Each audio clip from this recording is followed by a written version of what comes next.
자, 광복을 위한 노력 두 번째입니다. 이번에는 조선 독립동맹, 그 다음에 건국동맹, 그리고 미주 지역의 동포들의 활동과 그리고 강대국들이 이제 전쟁 기간 동안에 우리나라를 어떻게 할 것인지 논의한 게 있어요. 그런 것들을 설명을 하겠습니다.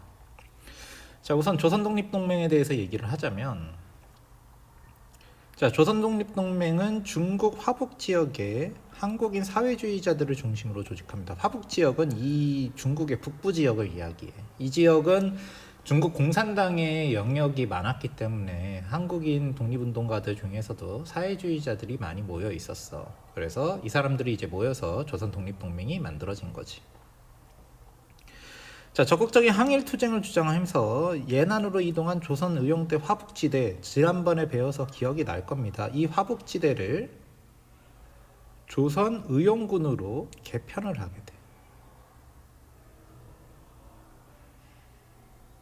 그래서 이 조선 의용군을 조선 독립동맹의 군사 조직으로 삼게 됩니다. 조선 독립동맹 밑에 조선 의용군이 있는 거지. 이 조선 의용군은 아까 얘기했듯이 조선 의용대 화북지대가 변한 거고. 자꾸 화북, 예난 이런 지명들이 나오는데 이건 지명이에요. 아까 얘기했듯이 화북은 중국 본토의 북부 지역, 이 전체를 관내라고 부른다면 이 북부 지역은 화북이라고 말을 하는 거고, 예난은 화북 지역의 도시 중에 하나입니다. 마치 뭐 경기도 안산, 수도권의 안산, 뭐 중부 지역의 안산 이런 느낌이라고 생각을 하는 거지. 그러니까 큰 지역이 있고 그 지역의 특정한 도시. 그러니까 당시 중국 공산당의 본거지가 이 화북 지역 중에서도 예난이라는 도시에 있었기 때문에 그렇게 얘기를 하는 거야. 그래서 이 조선의용군은 중국 공산당의 팔로군 등과 대일 항전을 벌였고, 일부는 해방 이후 북한으로 이동해서 한국전쟁에 참가하기도 합니다.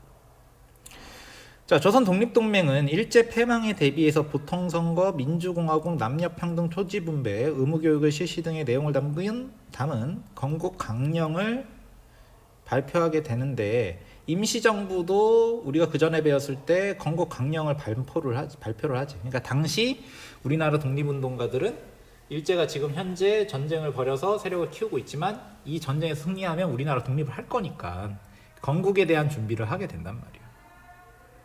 임시정부는 이런 걸 발표했지. 조선 독립동맹도 이런 걸 발표하는데, 보자면 보통선거, 민주공화국, 남녀평등, 토지분배, 의무교육 이런 것들은 임시정부에서 주장한 내용과 크게 다르지 않아. 그러니까 당시 사람들이 새로운 국가가 만들어지면 이렇게 해야지라고 하는 게, 임시정부는 주로 우파, 민족주의 세력들이 모였을 거고, 조선 독립동맹은 사회주의자가 모였다고 얘기하는데, 일단 꿈꾸던 나라의 큰 틀은 좀 비슷했다라는 거지. 자, 미주 지역, 미국의 동포들을 한번 봅시다. 자, 하와이에서 미주 지역 9개 한국인 단체가 연합해서, 우리가 그 전에 얘기했던 뭐 대한민국민회 뭐 이런 단체들이 모여서 재미한족 연합위원회를 결성해. 1941년에. 그래서 이 재미한족 연합위원회는 모금운동을 일단 펼쳐서 대한민국 임시정부를 재정적으로 지원했고, 태평양 전쟁이 발발하니까 신분증을 발급해서 한국인을 보호해. 한국인임을 증명하는 신분증을 발급한 거야. 왜 이런 게 필요했냐면, 태평양 전쟁 당시에 미국 애들이 일본이랑 전쟁을 하니까 일본인들을 수용소에 억류하는 등 일본인에 대한 적대감이 강했는데, 미국 사람들이 보기에 우리나라 사람과 일본인이 구분이 잘 안 된단 말이야. 그래서 한국인을 보호할 조치가 필요했던 거지. 그리고 재미한족연합위원회는 로스앤젤레스에서 한인 국방 경위대를 조직해서 일명 맹호군이라고 불리는데, 자, 무장투쟁을 준비합니다. 그리고 임시정부도 이 한인 국방 경위대 혹은 경비대를 한국 광복군의 일부로 인정을 했지. 그러니까 이런 중군사 조직을 만들어서 무장투쟁도 조직을 했다라는 거야. 자, 외교적으로는 워싱턴에 외교위원회를 설치해서 임시정부가 미국의 승인을 얻도록 힘썼지만 승인을 받진 못했어. 그러니까 막 지원은 해줘, 미국이. 같이 작전도 해. 하지만 임시정부를 정부로서는 미국이 인정을 안 하는 거야. 그리고 미국과 함께 넵코 작전이라는 걸 계획해서 미국 내 한국인들을 훈련시켜 한반도에 침투시키고자 했다. 그러니까 그 전에 우리가 임시정부가 광복군이 국내 진공작전을 준비한 것처럼 이 한인 국방경위대에서도 우리나라의 사람들을 보내서 한반도에 침투시켜서 게릴라전을 펼치는 계획을 세웠다는 거지. 그래서 대원 선발도 하고 훈련도 진행됐지만 일제 항복 선언으로 실행은 안 됩니다.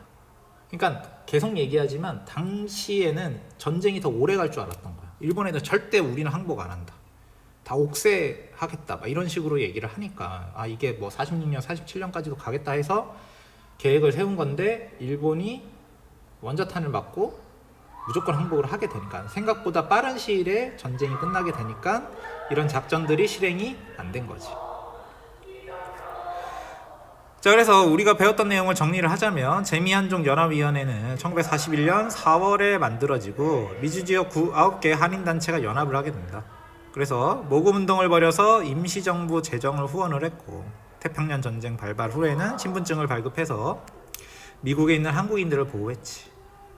또 로스앤젤레스에서 한인국방 경위대 일명 맹호군을 조직했고 워싱턴에 외교위원회를 설치해서 임시정부를 승인할 것을 승인시키기 위해서 노력을 하지만 뭐 이뤄내진 못했고, 그 다음에 넵코 작전이라는 걸 계획해서 한국인들을 훈련시켜 한반도에 침투시키려는 작전도 계획을 했지. 실행은 되지 않았어. 일본이 좀 빨리 항복을 해서.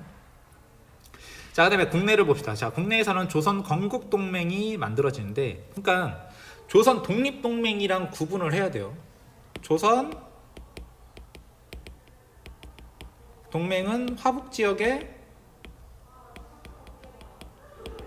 사회주의자들이 만든 단체잖아. 근데 얘네는 조선 건국이야.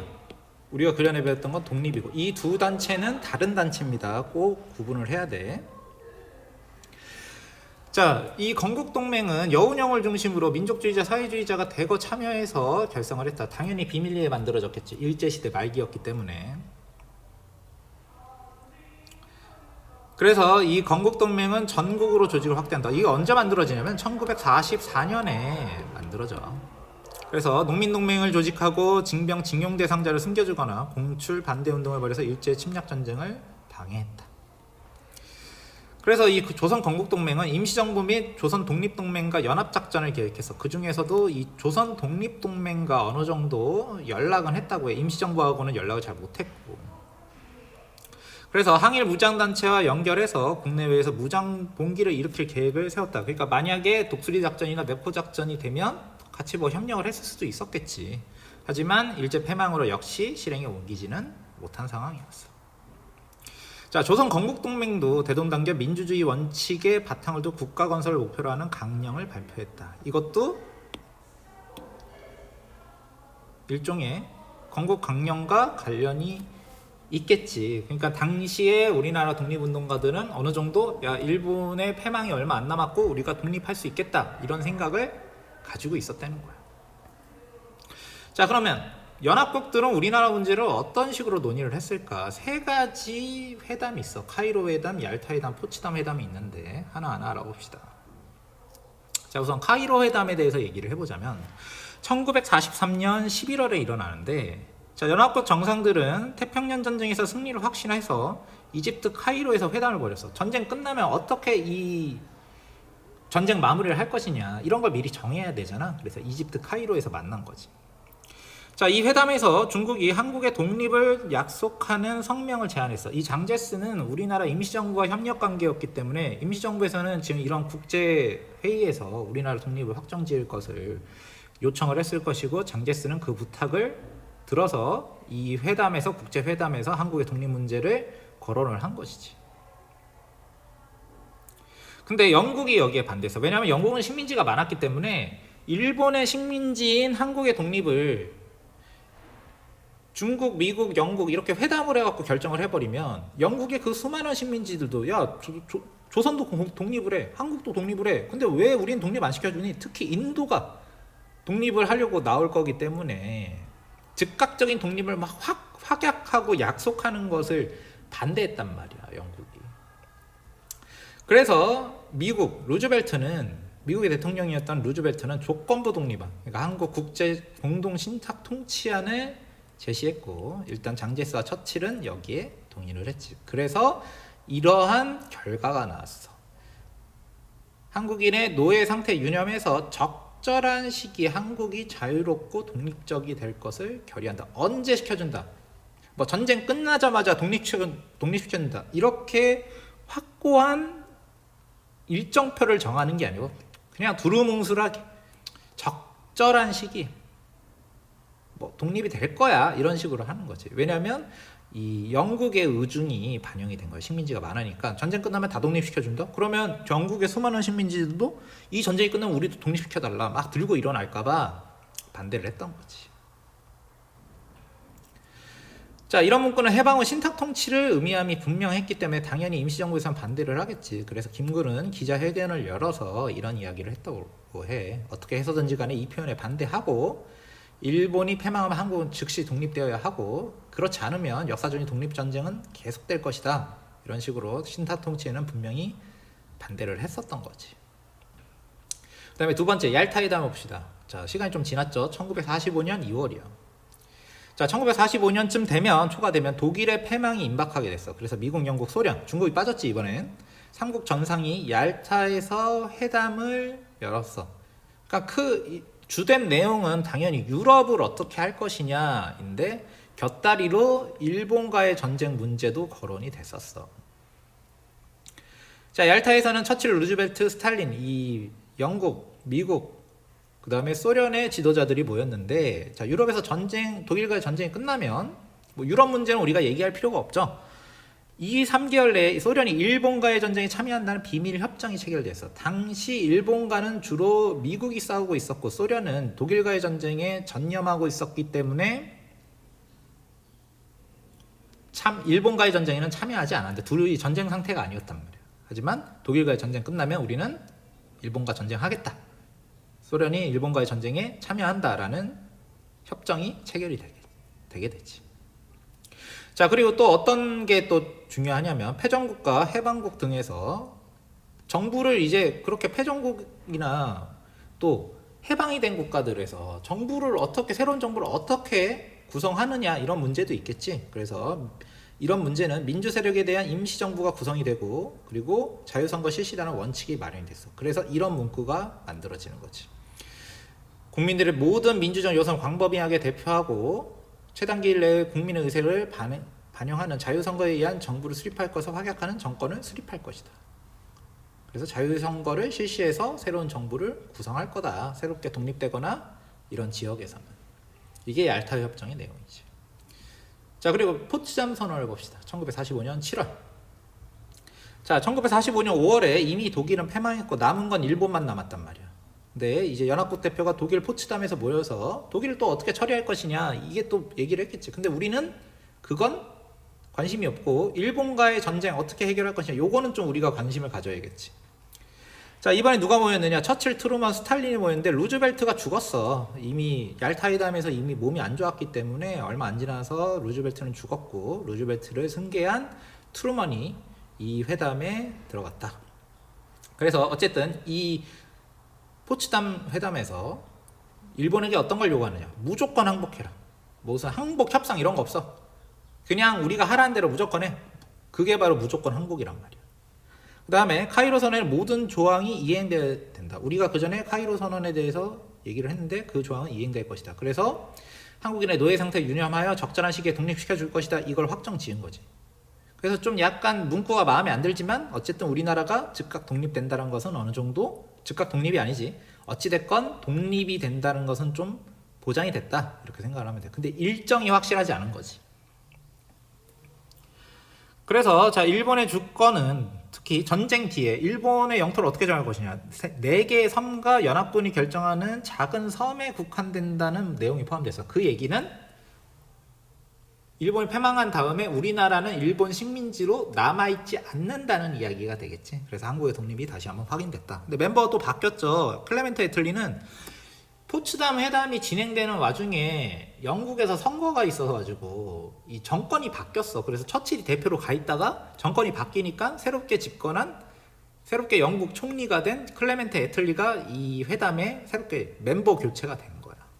스탈린이 놀랬다고 하지. 전쟁 중에 아직 전쟁 안 끝났는데 니네는 막 지도자가 바뀌네. 그지? 독재자로서는 이해가 잘 안 됐겠지. 그래서 이런 내용이 있단 말이야. 여기 보면 일본의 영토가 작은 섬에 국한된다. 그러면 일본의 영토가 섬에 국한된다는 것은 우리나라는 일본의 패망 뒤 일본의 영토에 절대 포함이 안 된다는 얘기겠지. 그래서 이렇게 정리할 수 있단 말이야. 카이로 회담에서는 한국은 적절한 시기에 자유롭고 독립적으로 될 것이고, 얄타 회담에서는 독립된 국가는 자유선거로 정부를 수립할 것이다. 포츠담 회담에서는 일본 무조건 항복해야 되고, 카이로 선언의 조항은 이행될 것이고, 일본의 주권은 섬에만 국한된다. 그러니까 한국은 패망된 다음에 일본의 영토로 포함이 안 된다. 이런 얘기가 되겠지. 그래서 일본이 1945년 8월에 패망됩니다. 두 방의 원자 폭탄을 맞게 돼. 먼저 나가사키에 8월 6일에 히로시마에 폭탄이 떨어졌어. 그리고 두 번째로 나가사키에 8월 9일에 폭탄이 떨어지게 되지. 이 히로시마와 나가사키에 폭탄이 투하되면서 일본 더 이상 버티지 못했고, 여기에 더 소련도 일본에 선전포고를 했어. 8월 한 초에 그랬을 거야. 그래서 만주와 한반도로 진격했다. 이 작전명이 1945년 8월에 작전이 시작됐기 때문에 8월의 폭풍 작전이야. 그러니까 지금 일본의 상태는 전쟁에서 거의 지금 패배하고 있는 상황이고, 소련도 전쟁에 참가했고, 원자탄도 2대 맞은 상황이란 말이야. 일본 더 이상 버티기 힘들겠지. 그래서 1945년 8월 15일에 무조건 항복을 선언하고, 이미 소련군은 그 시점에 우리나라 근처까지 들어왔어. 그랬겠지. 연해주가 소련 땅이었을 거니까 확 들어오게 된단 말이야. 8월 15일에 무조건 항복을 선언하고, 이 항복 문서에 서명하는 시게미츠 마모루는 동영상을 보면은 다리가 좀 불편한데, 이 사람이 1932년에 윤봉길 의사가 홍콩 공원에서 그거를 일으킬 때 그 도시락 폭탄에 맞아서, 물병 폭탄이라고 그러지 이제는, 던진 게 물병 모양이라고 해서, 그래서 어쨌든 윤봉길 의사가 던진 폭탄에 맞아서 다리가 좀 불편해. 그러니까 윤봉길 의사가 그 행사장에서 던져서 죽거나 다친 사람들이 그만큼 일본의 고위 관료, 정치인, 군인 이런 사람들이라는 거야. 어쨌든 무조건 항복을 선언했고, 우리 민족은 광복을 맞이하게 되죠. 여기까지 하겠습니다.